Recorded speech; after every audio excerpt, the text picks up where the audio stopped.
Hi guys, welcome back to my channel. My name is Ruel and ngayon ay mag-react muli ako sa isang mas malaking arena compare daw sa Philippine Arena, sabi nila. Actually, yung reaction ko nito ay base sa request ni The Michael Cent 14. Shout out to you, The Michael Cent 14. Narito na yung inyong request.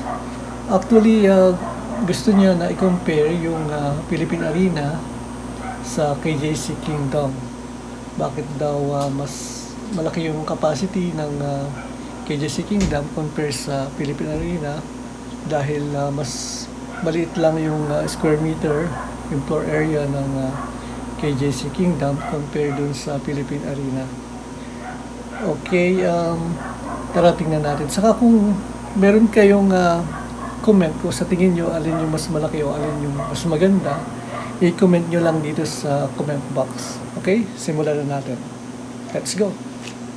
A spiritual and national icon is now emerging. Oh, so nice.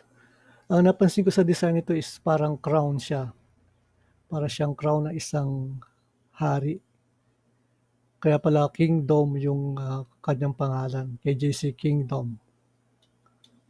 As a crowning jewel in a prominent city in southern Philippines. Its majestic diamond curtain walls showcase the cultural heritage of the region. Ito dito, napansin nyo na binanggit niya ng nagdadari na yung kanyang curtain walls ay represent yung cultural heritage ng lugar. So yung lugar nito ay nasa Davao. So ibig sabihin, ano ba yung cultural heritage ng Davao? Saan ba kilala yung Davao?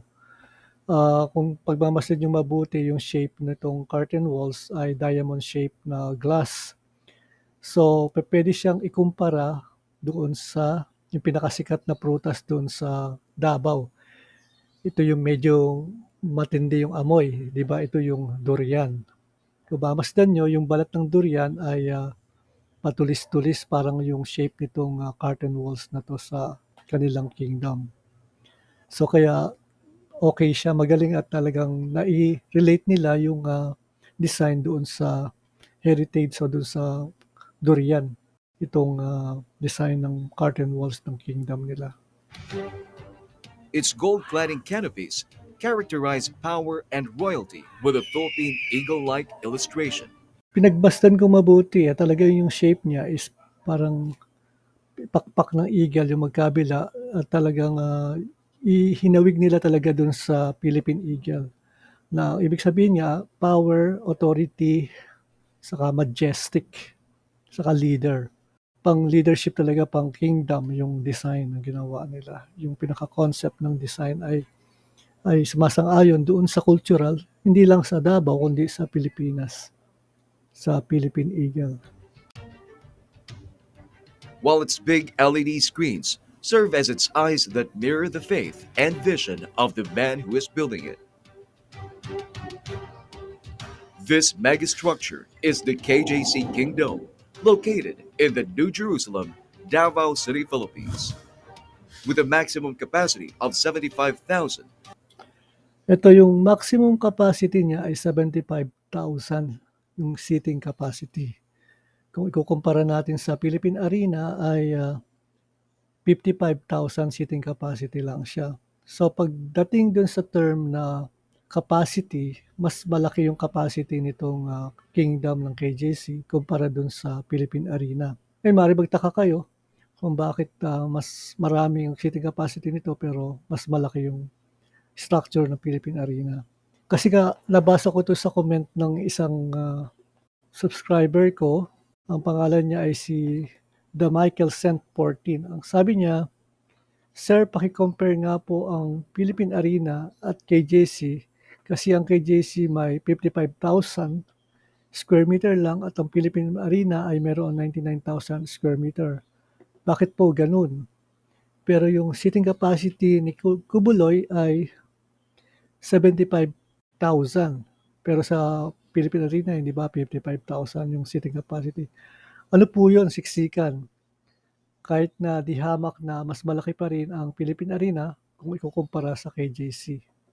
Okay guys, ganito kasi yun. Yung pagdi-design kasi ng seating, sa arena ay sumusunod sila sa minimum at maximum na space. Halimbawa, yung sa isang tao, sa isang spectator, ibig sabihin ng spectator, sa isang manonood, ang minimum na space requirements dyan sa seating ay 450 millimeter hanggang sa 600 millimeter na space capacity per person.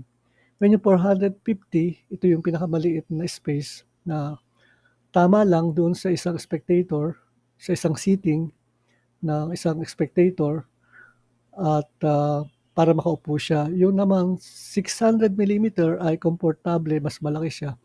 Mas komportable yung mga spectator na nanonood. So maaaring yung ginamit dito ay from minimum na 450 yung space in between noong spectator o ng mga audience para sa kanilang seating. At meron ding portion siguro dito na ginamit na maximum na 600 millimeter na seating space para doon sa spectator. Tapos napansin ko din doon sa may bandang ibaba, naglagay sila ng mga bleachers o mga retractable bleachers para madagdag din yon sa bilang ng mga spectator, madagdag din sa bilang ng capacity. And equipped with state-of-the-art technology, the KJC Kingdom is said to be the biggest multi-purpose dome and indoor arena not only in the country but also in the world today. Ayun, kine-claim nila dito base doon sa nag-narrate na ito yung pinaka-biggest arena daw o sa buong mundo. In terms of capacity, maaaring ito yung mas maraming capacity na pwedeng ilulan kukumpara dun sa Philippine Arena.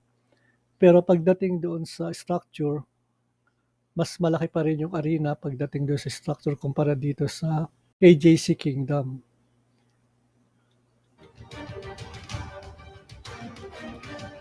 Actually, maraming mas malaking mga arena, mas malaki pa sa Philippine Arena ang kanilang structure. Malaki pa dito sa Kingdom, mas malaki pa rin sa arena, pero hindi sila yung pinakamalaking seating capacity. Maaring malaki sila in terms of structure. Yun, isa rin napansin ko dito, kaya madami din yung nailagay na upuan ay naka-perimeter yung kanilang seating arrangement paikot dito sa buong dome ng Kingdom.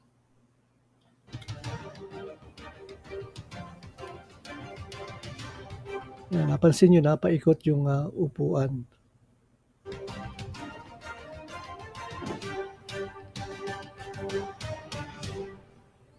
The KJC Kingdom, a project of Pastor Apollo Sikibuloy through the ACQ Solomonic Builders Development Corporation, broke ground on September 3, 2012. The megastructure stands at 95.14 feet. So yung contractor pala nito ay yung may-ari din ay yung KJC, yung Solomonic Construction. So hindi ko masyadong nadidinig, hindi ko rin alam yung mga projects nila. Pero ang pag-aalam ko, sigurado naman meron silang mga professional engineers, professional architects na siyang nagmo-monitor itong projects. Kaya naniniwala ako na na-monitor itong mabuti base dun sa ating building code, sa ating mga building standards na dapat sundin. Or 29 meters, with a total area of 5.84 hectares or 58,400 square meters. Hindi pala 55 square meter, kundi 58,400 square meter. Yung Philippine Arena is 99,000 square meter yung kanilang floor area. That's roughly the size of over 117 NBA basketball courts. The 23-hectare lot location of the KJC Kingdom is adjacent to the Davao International Airport. Ang maganda dito yung location ng KJC, yung Kingdom nila. Dahil yung location nila is malapit sa airport, kaya kapag nakasakay ka sa airplane, matatanaw mo yung mga neon lights na nagbibigay talaga ng attraction. And definitely magiging tourist attraction at magiging landmark ng Davao. The floor area of the arena was excavated approximately 9 meters down the ground, just like the Staples Center. Pag sinabing 9 meters, Ang ibig sabihin ng 3-story ng building yung lalim na hinukay dito. So, ibig sabihin na talagang hinanap nila yung stable na part ng lupa para makasigurado sila na yung foundation na ilalagay nila dito sa kanilang kingdom ay talagang matatag at hindi, magsi-shrink o hindi lulubog. In Los Angeles, California, 1,080,000 cubic meters of soil were extracted in 547 days. 110,000 truckloads completed in 547 days or 1.5 years. Imagine ninyo, excavation pa lang, wala pa kayong naitatayo. Imagine ninyo kung gaano kalaking gastos na ang magagastos. Kaya kailangan talaga ng malaking pera 'pag magtatayo ng, hindi lang sa arena kundi sa mga malalaking buildings. Kasi paghuhukay pa lang talaga para hanapin yung, tamang, lalim ng paglalagay ng foundation ay talagang umuubos na ng oras, pera, babayad kayo ng mga tao, yung mga trucks na magtatanggal ng mga, lupa. So, malaking pera talaga yung, magagastos. Compared to the KJC Cathedral, the present worship space of the Kingdom of Jesus Christ, one kingdom is equivalent to 16 cathedral buildings in terms of floor area. By seating capacity, one kingdom is equivalent to 36 cathedral buildings. The 2.5 hectare KJC Kingdom rooftop that can park a fleet of 136 Bell 429 helicopters. The KJC Kingdom has also the biggest air conditioning facility in the country in terms of equipment and capacity. So, siguro yung hindi naman na-mention kung ilang capacity nito, siyempre sa engineering na yun. Pero na-mention nila na malakas daw yung capacity ng kanilang mga chillers na para i-supply yung, air conditioning dun sa loob ng, kingdom. Add this up, aside from the electrical transformers, generators, and automatic transfer switch, or ATS, the isolated 7,000 square meter mechanical electrical building also houses 8 cooling towers, chilled water condenser pipes, Ang lalaki ng kanilang chillers. Ito cooling tower yung nasa taas na 'to. and 8 chillers with different sizes. Let's compare the kingdom to existing structures within the vast Kingdom of Jesus Christ compound. Imagine one 300 tons chiller of the kingdom can accommodate 6 SMNI broadcast centers with 50 tons cooling capacity. How much more would all the chillers operate in its full capacity? If laid up from end to end, the 11,832 meter chilled water and condenser pipes would extend from Makati City to Quezon City. Dito naisip ko lang yung linear length nung pipe ay 11,832 meters. So, imagine niyo kung gaano kalaki yung kinita ng supplier nung, chilled water pipe itself lang. So, parang naisip ko parang mas masarap na lang yung suppliers. Kasi imagine lalo na kung malaking project susupplyan mo, talagang ang laki ng kikitain mo. Magsu-supply ka ng, 11,837 meters, linear meters ng, chilled water pipes. But how did it progress in 2022?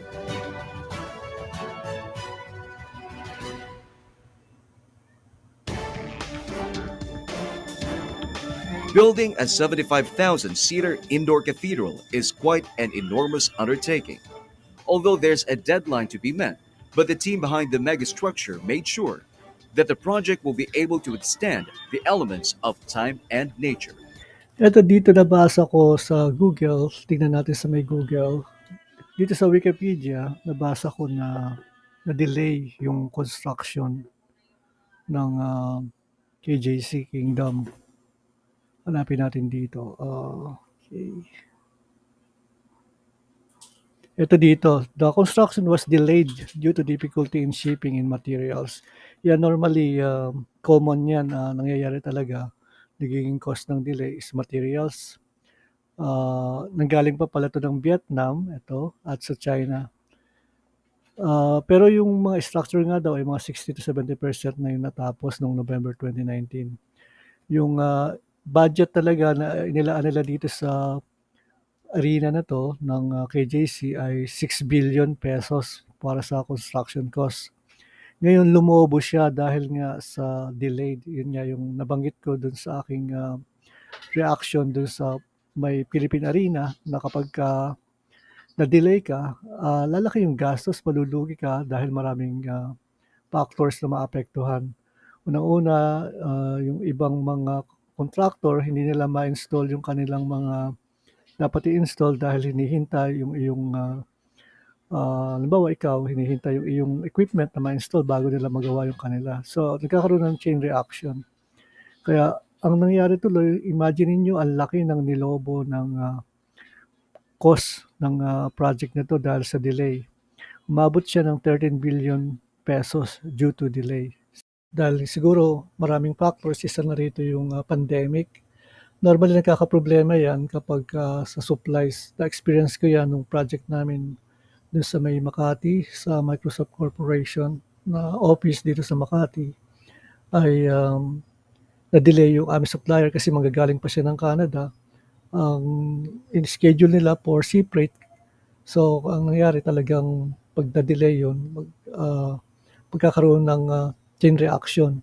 Hindi makakapagtrabaho yung, mga interior kagaya halimbawa sa wall cladding, dun sa mga ceilings, structural dahil hangga't hindi mo na ikakabit yung equipments mo. So, kaya ang nangyari dun ay, talagang ipinarush namin at, instead na sea freight, pinagawa naming air freight para mabilis na mai-deliver, para maiwasan yung, chain reaction ng delay at maapektuhan yung ibang mga contractors din na gumagawa dun sa projects. The Kingdom is designed to hold up to Intensity 9 earthquake.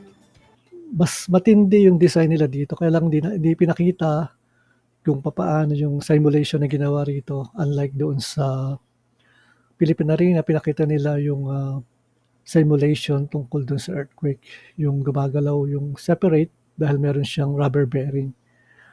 Pero dito ang sabi ay can stand sa intensity 9 na earthquake. Sa Philippine Arena can stand 7 yata o 7.5 intensity na earthquake yung pero stand. So ibig sabihin mas matibay yung design nila rito kung talagang, nagawa nila yung, simulation para dun sa intensity 9 earthquake. So kung ganun nga mas, panalo itong Kingdom pagdating dun sa earthquake, intensity na kaya niyang i-withstand. Everything was directed or supported by the four main columns of the kingdom. So, bale meron siyang 4 main columns, yun yung nagdadala ng lahat ng loads. Pero meron din siyang mga secondary columns din na tumutulong din para suportahan yung loads. So, ganun yung ginawa din namin dun sa may indoor stadium sa Brunei. 4 na main columns yung sumusuporta dun sa bubong. Yun ang nagdadala ng loads. Malalaking column yun, pinaka-main columns. Siya yung sumasalo ng transfer load mula sa taas at sinasalin niya doon sa pinaka-foundation. Kaya dapat talaga sa laki ng project na kailangan malaki yung inyong foundation at matibay. So that's necessary for us to make sure that our foundation is stable, to carry all the loads from the ground, from the columns up to the roofing. That's what we are trying to establish here in our project. The superstructure of the Kingdom is supported by 32 reinforced concrete footings and pedestal upstand and tie beams. The most crucial phase in the Kingdom's construction are the groundworks, the building of the foundation and its structural components, which took almost a decade to complete. Wow, almost a decade. Sabihin, 10 years. Sobrang tagal, grabe. Ang tagal ng inabot bago nila na itayo itong structure. Pero mapapansin nyo, ang ginamit nila ay puro bakal. Mga I-beams, mga steels, so maraming mga steel works dito. Ang dahilan niyan ay mas madaling ikabit at mas mabilis i-construct yung steel kumpara mo dun sa mga concretes. Kasi ang ginagawa dyan ay gumagawa ng cutting list yung mga contractors at pinapase do'n sa manufacturer. Ngayon magbe-base do'n, ika-cut nila yung, schedule. And then pagdating diyan sa site, i-assemble nila diyan at kakabit na lang siya. So, kaya mas mabilis siya na mai-install saka mas magaan siya kumpara mo do'n sa mga concretes.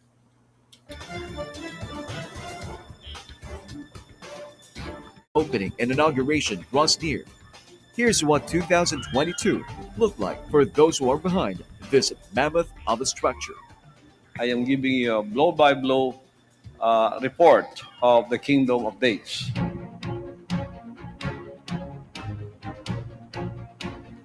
Ito yung, maaring ito ay supply fan sa air conditioning, maaari ding exhaust fan. Bleachers Lab na piece by piece ni-install natin. Natapos natin February 2022 na. Ito, mapapansin nyo ang ginamit nila, yung pinaka-main duct nila ay spiral duct.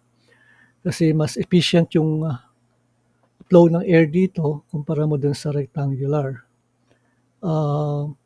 Isa pa normally ginagamit tong spiral sa maluluwag yung space, kagaya ito maluwag yung space niya sa bubong at mataas siya. Kaya kasya yung spiral dito sa kanilang ceiling.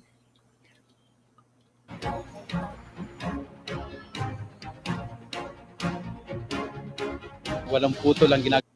Teka, nakita ko yung kanilang chair. Tingnan natin. Walang putol. Ayan, ito. Ito parang yung size nito is about 450 o 600. Ano sa tingin nyo? Yung kanyang yung chair na parts na ginagamit doon sa kanilang dome sa loob. Kasi nga ang minimum is 450 yung space at hanggang 600 ang maximum. Maaring 600 pero hindi portion na 450 yung ginamit na upuan. Ito lang ginagawa natin dito. Tuloy-tuloy pa rin yung pag-deliver ng mga materialis.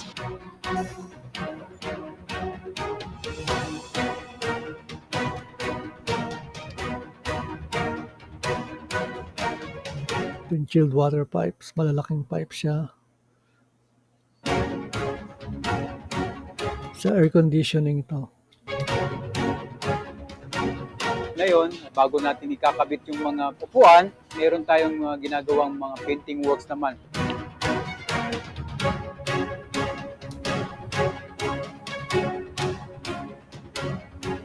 Ito yung ginamit nila dito, hindi hollow blocks dito sa walls na to. Ang ginamit nila ay ACC block. Ang isang dahilan nito kasi yung ACC ay magaan siya ng 50% kumpara mo dun sa hollow blocks.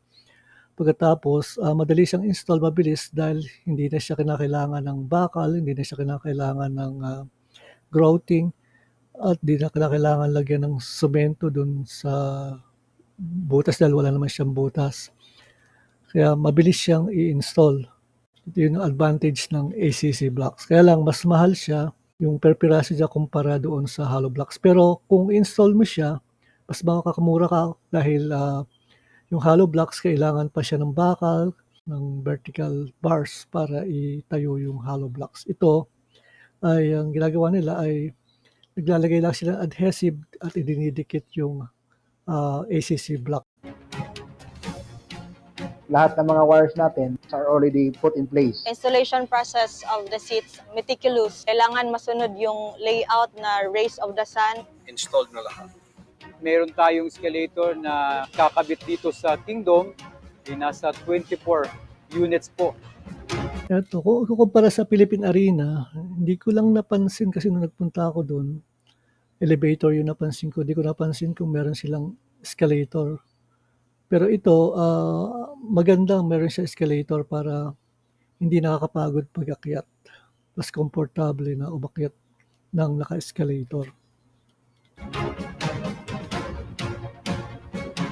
Yan, ito pa sa napansin ko sa kanilang main door entrance. Gumamit sila ng revolving door. Talagang parang hotel yung dating niya. Napakaganda ng pagkakadesign din. yung mechanical, electrical building. Sinasabi ni Pastor na heart and lung po ng kingdom. Ito yung nakikita niyo itong tinatawag na catwalk.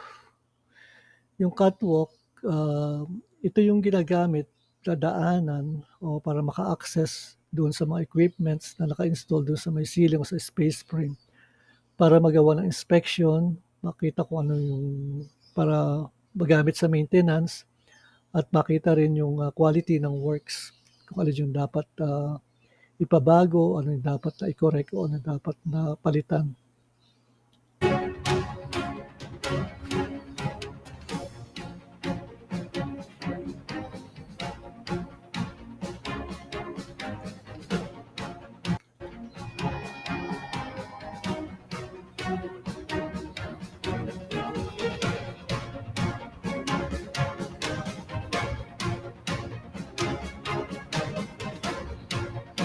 Ito, kung mapapansin nyo, itong shape na parang nipples, ang tawag dyan ay jet diffuser.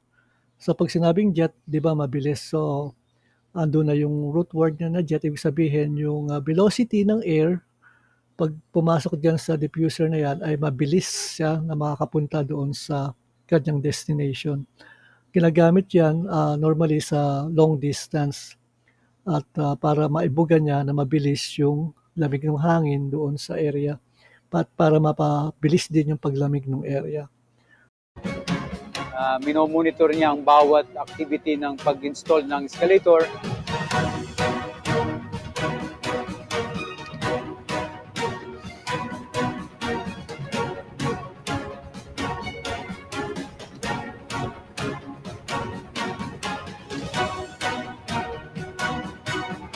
This is the biggest mechanical electrical building for air conditioning all over the Philippines. The Kingdom Curtain Wall was completely finished. To him be the glory forever and ever. Part sa procurement process natin. Ang supplier ay kinakailangan nating bisitahin. So we conducted the visitation sa mga supplier natin sa China. Just last September, as per order of our beloved pastor, pinabiyahe kami kasama ang ating head project manager dito sa Kingdom, si Brother Dixon Manaday. And normally ginagawa talaga yung BI. Nagpupunta dun sa suppliers sa kanilang production area para makita kung gaano kalaki yung production. Kung yung supplier ba na to ay kayang mag-produce ng ganun kabilis, ganun kadami para ma-meet yung pangangailangan ng projects. Kaya bang mag-supply ng kanilang requirements na hinihingi para sa projects. Wow, itong interior na to, yung design niya, yung interior design niya ay pang palasyo. Actually, ganito yung mga nakikita namin nung nasa Brunei pa ako. Yung mga project kasi namin ay sa royal family. Makikita niyo yung mga gold lining doon sa ceiling, sa kanilang wall. Talagang very detailed yung kanilang interior. Firstly, now we focus on to cooperating with the Kingdom's team for the interior decoration. The first day I come to this project, I enter into the job site. I feel so amazing, and that I'm involved in this splendid project. So this is a mixing and a fusion of global cultures in different time dimensions. Wow, itong interior ng kanilang concourse is so majestic. Talagang tamang-tama yung kanilang concept na kingdom. Talagang pang-palasyo yung design nila, para kang nasa 7-star na hotels yung kanilang design. Kaya talagang ang galing ng pagkaka-interior. Normally talaga, ginagawa yung pagbibigay ng mock-up sample dun sa client at sa mga architects. Pinapakita nila yung actual na itsura ng item, so ng product, para makita nila kung ito ba yung talagang hinahanap na design o ito yung talagang angkop na design para dun sa kanilang projects. Panood natin yung aking reaction at yung video ng KJC Kingdom. Ngayon, kung meron kayong comment o kung meron din kayong reaction tungkol dito sa video na to, pwede nyo i-comment dun sa comment box sa baba. Kung sa tingin nyo mas maganda yung arkitektura ng KJC Kingdom o mas maganda yung arkitektura ng Philippine Arena, i-comment nyo lang doon sa ibaba. Ngayon, para sa akin, sa sarili kong opinion, hindi pa pwedeng pagkumpirahin yung dalawa pagdating sa arkitektura dahil magkaiba sila ng concept. Yung concept ng Philippine Arena ay hinango doon sa Greek architecture. So, ibig sabihin sa lumang architecture kinuha kaya medyo mukhang sa Greek yung shape ng Philippine Arena. Ito naman ay sa may KJC ay modern architecture yung ginawa dito at kanyang concept ay kingdom, isang malaking palasyo. So kaya kung meron kayong comment, i-comment nyo lang sa comment box. At sana ay nagustuhan yung aking reaction at hanggang sa susunod na video ay magkita-kita tayo muli. Okay, see you and God bless you all. Lagi lang tayo magpasalamat sa lahat ng ating natatanggap sa Diyos at lagi tayo magbalik ng papuri sa Kanya. Unahin natin siya. God first. God bless. Bye-bye.